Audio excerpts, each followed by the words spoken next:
love of another's wife. The storm, the rain poured relentlessly, pounding the thatched roof of the modest home in the small village of Srirampur.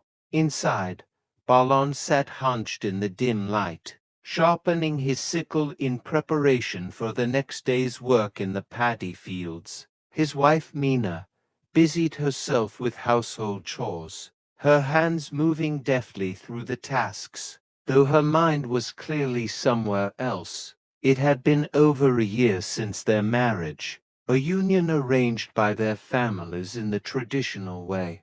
At first, Meena had hoped that Balan would come to love her as deeply as she desired, but the bond between them had never grown into anything beyond the routine of married life. They shared meals, responsibilities, and even moments of laughter. But there was always an invisible wall between them. For Balan, it seemed enough he was a man of few words, content with the rhythm of his simple life. But for Meena, the absence of deeper affection gnawed at her. She had imagined something more, an all-consuming love that would make her heart race and her spirit soar. She longed for passion, for tenderness, but instead, she found herself lost in the monotony of daily life, with a husband who rarely spoke beyond the necessities. As the thunder rumbled outside,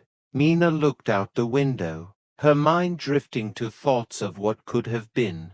She wondered if love was something only found in stories, not in her own life. That night, as she lay beside Balan, listening to the rain, she felt a growing restlessness in her soul, a restlessness that she couldn't yet name. A stranger's smile. The next day was brighter, the storm having passed, and the village streets were alive with activity. The air was filled with the sounds of market stalls, the calls of vendors selling fresh produce, and the chatter of the villagers. Meena, carrying a basket of vegetables, made her way through the bustling market square. As she reached one of the stalls, she felt someone watching her. She turned, her eyes meeting those of a stranger. He was tall, with sharp features and eyes that seemed to see right through her. Meena's heart skipped a beat. She looked away quickly, her face flushing, but something about the man lingered in her mind.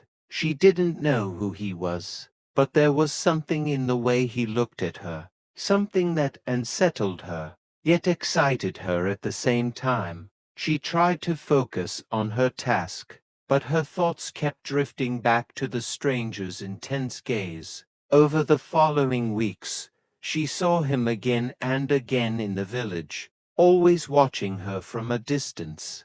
Sometimes, their eyes would meet for just a second before she looked away, her pulse quickening. Meena knew she shouldn't think about him, shouldn't even acknowledge his presence. But the attraction was undeniable. It was as though a spark had been lit inside her, one that she hadn't realized she had been missing.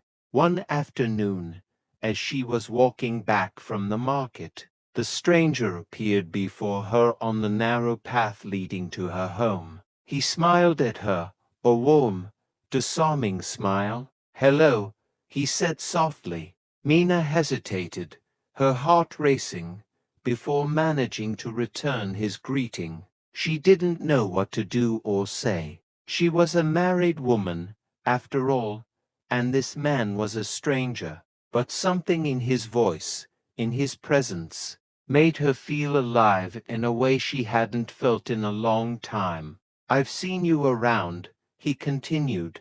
"I couldn't help but notice how beautiful you are." Meena's face flushed at his words. She had never been spoken to in such a way before, not by Balan, not by anyone. It was wrong, she knew it was, but in that moment, she didn't care. The words stirred something inside her that had long been dormant. She nodded politely and hurried past him, but as she walked away, she couldn't stop thinking about him, about the way he made her feel.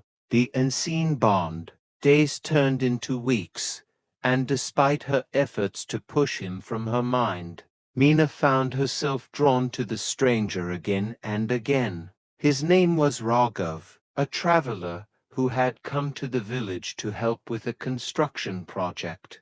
They began to speak more often, always in stolen moments on the way to the market, by the river bank where she washed clothes, or during chance encounters in the village. What started as harmless conversation soon deepened into something more. Mina found in Raghav a kindred spirit, someone who understood her in a way that Balan never had. He spoke of the world beyond the village, of love and adventure, of dreams that felt far beyond her reach. I wish I could show you the places I've seen, Raghav said one afternoon as they sat by the river, the sun setting behind them. There's so much beauty in the world, so much to experience. Mina listened, her heart full of longing. She had never left the village, never seen the world beyond the rice fields and the market. Raghav's words painted a picture of a life so different from her own, a life full of passion and excitement.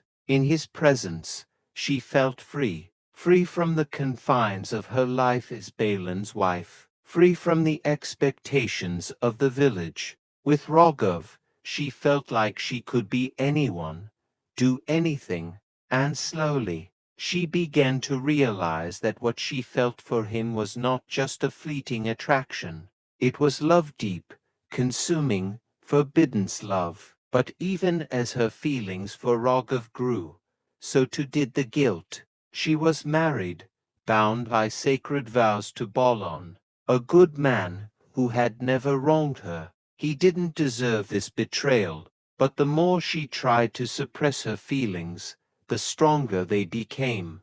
Torn between two worlds, one evening, as Mina sat at the dinner table with Balan, she could hardly meet his eyes. The weight of her secret was becoming unbearable. Balan, ever oblivious, continued eating in silence, unaware of the storm brewing inside her. That night, after Balan had fallen asleep, Mina slipped out of the house and made her way to the river bank, where she knew Raghav would be waiting. The moonlight illuminated the path, casting long shadows as she walked. When she reached him, she collapsed into his arms, her emotions spilling over. "I can't do this anymore," she whispered, her voice trembling. "I can't keep living this lie." Raghav held her close, his hand gently stroking her hair. "You don't have to," he murmured. "You deserve to be happy, Mina. You deserve to live the life you want." "But what about Balan?" she asked, tears streaming down her face. "He's a good man. He doesn't deserve this." Raghav sighed, pulling away to look into her eyes. "No, he doesn't. But you have to decide what you want. Do you want to live the rest of your life in a marriage without love? Or do you want to take a chance on happiness?" Mina was silent, torn between duty and desire. She knew that what she felt for Raghav was real, but leaving Balan would be a betrayal of everything. She had been taught to value loyalty, honor, tradition. "I don't know," she whispered, her heart heavy with indecision. A choice made. For days, Mina wrestled with her emotions. Every time she looked at Balan, she felt a pang of guilt. But every time she thought of Raghav, her heart swelled with love. It was an impossible choice, one that she didn't know how to make. Then, one evening, as she and Balan sat in the fading light of the day, he spoke. "I know," he said quietly, his eyes fixed on the horizon. Mina's heart skipped a beat. "What do you mean?" she asked, her voice barely a whisper. "I know about him," Balan said, his voice heavy with sadness. "I've seen the way you look at each other. I've seen the way you've changed." Mina felt her world crumbling around her. She had been so careful, so sure that Balon didn't suspect a thing. I'm sorry, she whispered, tears welling in her eyes. Balon sighed, his shoulders slumping. I don't blame you, Mina. I know I'm not the kind of husband you wanted. I know I haven't been able to give you the love you deserve. Mina shook her head, guilt and sorrow flooding her. It's not your fault, Balon. You've been a good husband. I don't know what's wrong with me. There's nothing wrong with you, Balon said softly. You just found something with him that you didn't find with me. Silence fell between them, the weight of unspoken words hanging in the air. I don't want to keep you from being happy, Balon said finally, his voice breaking. If you love him, you should be with him. Mina stared at him, stunned by his words. She had expected anger, betrayal, but instead, he was offering her freedom. She didn't know what to say. The choice was hers now, but it didn't feel any easier. Could she really walk away from Balon, from the life they had built together? Or should she follow her heart and take a chance on